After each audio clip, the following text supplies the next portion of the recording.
From DC Comics, we got Mad Max Fury Road, Nux, and Immortal Joe #1. We are following the War Boys adventures of Nux, and also we are introduced to Joe Moore, who becomes this tyrannical leader that you see on the screen of Mad Max Fury Road, the Immortal Joe.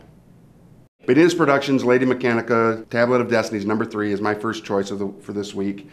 We're going to follow Lady Mechanica. She tries to find young Winfred, who's currently being held captive through little clues that she's been given in Germany. Let's hope she finds them.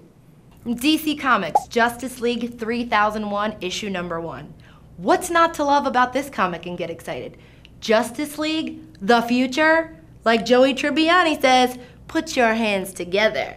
I can't wait for this book. Marvel Comics does it again with Planet Hulk #2. The gladiator Steve Rogers and his trusty steed, the Devil Dinosaur, are continuing their adventures through the wasteland.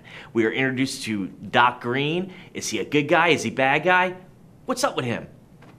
Dark Horse Comics has Fight Club #2 coming out this week, where we see Tyler Durden has been kind of sneaking out of Sebastian's subconscious recently.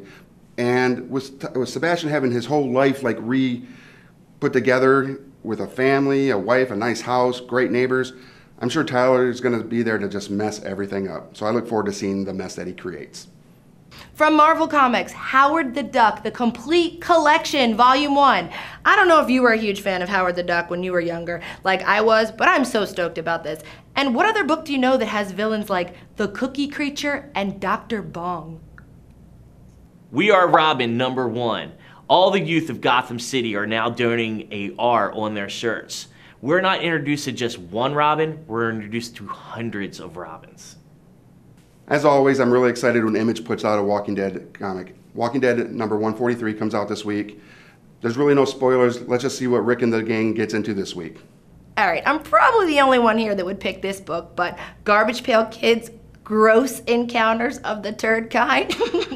The title alone makes it worth checking out.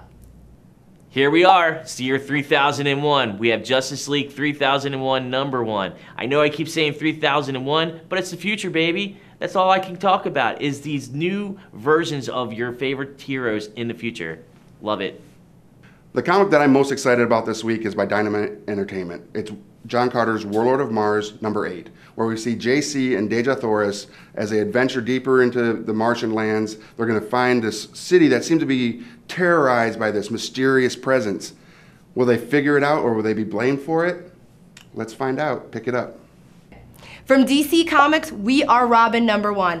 I cannot tell you how excited I was when I found out about this book. I mean, it's kind of like Step Up to the Streets, I think, where all the young kids in the city are now taking on this Robin R and taking over. Like, how cool is that? Infinity Gauntlet #2. I already told you last time how excited I am about Infinity Gauntlet being back because it reminds me of my childhood. But you know what? Thanos versus Nova. Enough said. As a huge Hulk fan, I'm really excited for Marvel's Planet Hulk #2, which again takes place in Battle World, where you have Steve Rogers riding Devil Dinosaur. You know what? I'm pretty sure someone already said something about this comic. Pick it up. Since the day I was born, there hasn't been a Wednesday that would be complete without the new Betty and Veronica Double Digest. This is issue 234, and it's Betty and Veronica watching Archie and Reggie losing this volleyball thing. There's this whole Volley Dollies thing, but who doesn't love Betty and Veronica? I've got them tattooed on my back, for God's sake.